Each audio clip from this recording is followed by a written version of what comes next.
بسم اللہ الرحمن الرحیم۔ السلام علیکم ناظرین کرام، سورہ نجم کی آیت نمبر 3 اور 4 میں اللہ تعالیٰ کا ارشاد ہے کہ بے شک حضرت محمد صلی اللہ علیہ وآلہ وسلم جو بھی فرماتے ہیں اپنی مرضی سے نہیں فرماتے، بلکہ وہی فرماتے ہیں جو ہم ان کی طرف وحی کرتے ہیں۔ ان قرآنی آیات سے ثابت ہوتا ہے کہ بے شک نبی اکرم صلی اللہ علیہ وآلہ وسلم کا ہر قول و فعل سچ اور حق پر مبنی ہے، اور اس بات میں ذرا بھی شک کرنے والا اپنے ایمان سے ہاتھ دھو بیٹھے گا۔ خواتین و حضرات، آپ صلی اللہ علیہ وآلہ وسلم کی بے شمار احادیث صحیحہ میں ہمیں دجال کے بارے میں ذکر ملتا ہے۔ قیامت کی بڑی علامات میں سے ایک علامت دجال کا خروج بھی ہے، جو کہ قیامت سے پہلے ہوگا۔ آپ صلی اللہ علیہ وآلہ وسلم کی طرف سے دجال کے ظاہر ہونے سے پہلے بہت سی نشانیاں بتائی گئی ہیں، جو کہ تقریباً پوری ہو چکی ہیں۔ ناظرین، آج ہم اس ویڈیو میں دجال کے ظاہر ہونے کی ایسی بڑی نشانی بتانے جا رہے ہیں جو کہ بالکل پوری ہو چکی ہے۔ اس کے ساتھ دجالی شہر اور دجال کے مدینہ پر حملے اور مدینہ سے باہر رہائش پذیر ہونے پر بھی بات کریں گے، جس کے متعلق رسول اللہ صلی اللہ علیہ وآلہ وسلم نے آج سے 1400 سال پہلے ہی بتا دیا تھا۔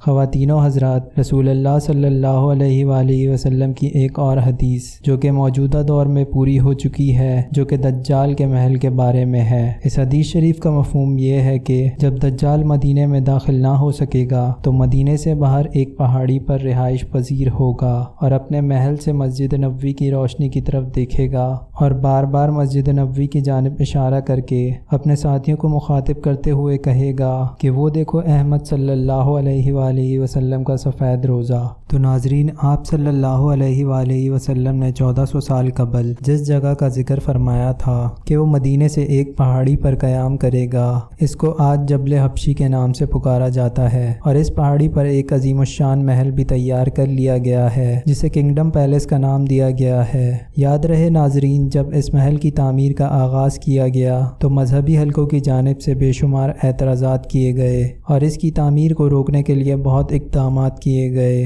لیکن یہ سب اقدامات ہوا میں اڑا دیے گئے اور اب اس محل کی تعمیر بالکل مکمل ہو چکی ہے۔ اور حیرانی کی بات یہ ہے کہ یہ کنگڈم پیلس اس کی تعمیر سے لے کر اب تک بالکل ویران پڑا ہے۔ سوچنے کی بات یہ ہے کہ آخر اتنا بڑا محل بنایا کس کے لیے گیا جو کہ ابھی تک ویران پڑا ہے؟ ناظرین، یہ محل جس جگہ بنایا گیا وہ شہر سے دور بالکل ویران جگہ ہے۔ اس کو جانے والے راستے انتہائی کٹھن اور تکلیف دہ ہیں، لہٰذا ایک عام انسان کا وہاں جانا ایک ناممکن سا عمل لگتا ہے۔ ان تمام باتوں کو دیکھتے ہوئے لوگوں کو تقویت مل رہی ہے کہ یہ وہی جگہ ہے جس کا رسول اللہ صلی اللہ علیہ وآلہ وسلم نے 1400 سال پہلے ذکر فرمایا تھا۔ اور سب سے بڑی بات یہ ہے کہ وہاں کے مقامی لوگ بھی اس محل کو دجال کا محل پکارتے ہیں۔ اور ایک اور حدیث مبارکہ کے مطابق دجال دنیا کے ہر کونے تک جا سکے گا، لیکن مکہ مکرمہ اور مدینہ منورہ میں داخل نہ ہو سکے گا، کیونکہ اس وقت مدینہ میں داخل ہونے کے لیے 7 راستے ہوں گے اور ہر راستے پر اللہ کے حکم سے 2 فرشتے پہرا دیں گے،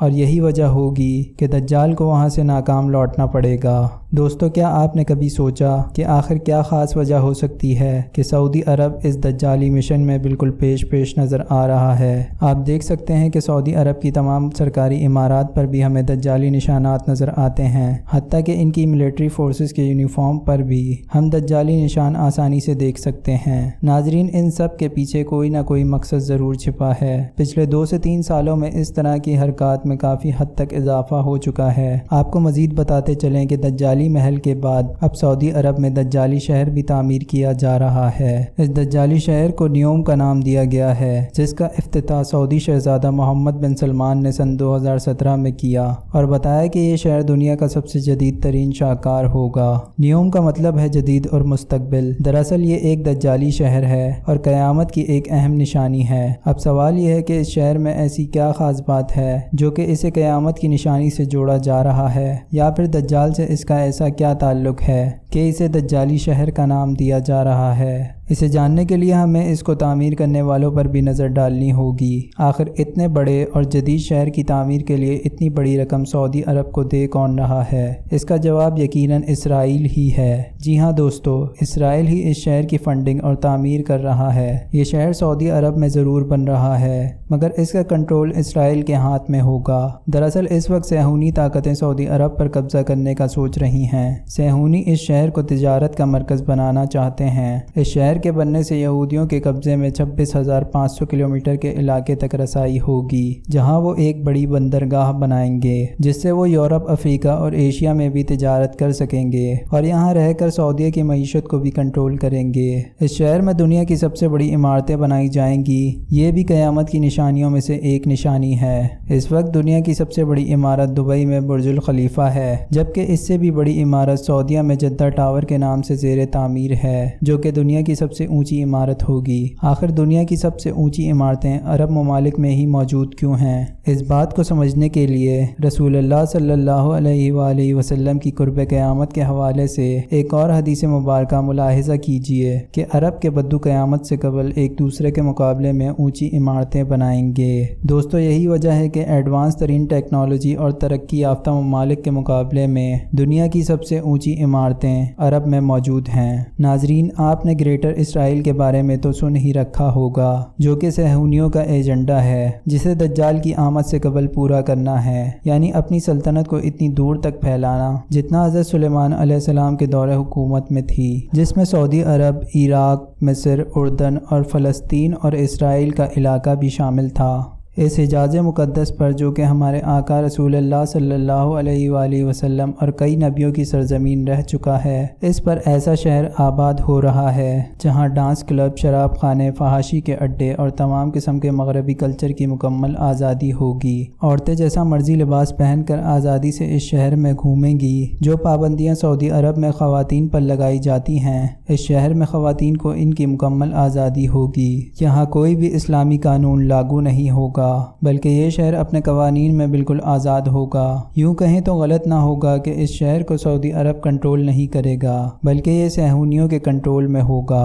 اور اس شہر کی سب سے خاص بات یہ ہوگی کہ یہ شہر ٹیکنالوجی کا شاہکار ہوگا، اور اس شہر کو مکمل طور پر روبوٹس چلائیں گے، اور یہاں ایسی سہولیات کا استعمال ہوگا جو کہ پوری دنیا میں کہیں اور نہیں پائی جاتی، جیسے یہاں ہوا میں پرواز کرنے والی ٹیکسی، کلاؤڈ شیڈنگ، مصنوعی بارش برسانا، جس سے صحرا میں بھی سبزہ اگ آئے گا، جو کہ قیامت کی ایک اور نشانی کو پورا کر دے گا، یعنی عرب کے صحرا سرسبز و شاداب ہو جائیں گے۔ یہاں روبوٹس نوکر ہوں گے، مارشل آرٹس، روبوٹک لڑائیاں ہوں گی۔ اس شہر میں ایک جراسک پارک بھی بنایا جا رہا ہے، جس میں ڈائناسور روبوٹ کی صورت میں گھوم رہے ہوں گے۔ اس شہر کا اپنا ایک مصنوعی چاند بھی ہوگا، جو کہ آسمان سے زمین پر تصویریں بھیجنے کی صلاحیت رکھتا ہوگا۔ اس شہر کا اپنا ایک ایئرپورٹ ہوگا، بڑے بڑے لگژری ریسٹورنٹس اور عمارتیں بنائی جائیں گی۔ یہ شہر 10,200 اسکوائر میل کے رقبے پر پھیلا ہوگا۔ اس شہر کو یہودی تجارت کا مرکز بنائیں گے اور ایسی پالیسیاں بنائیں گے جس سے وہ سعودیہ کی معیشت کو مکمل طور پر اپنے کنٹرول میں لے لیں گے۔ اس شہر کی تعمیر کے بعد صہیونی سعودی عرب کے کافی حصے پر کنٹرول حاصل کر لیں گے۔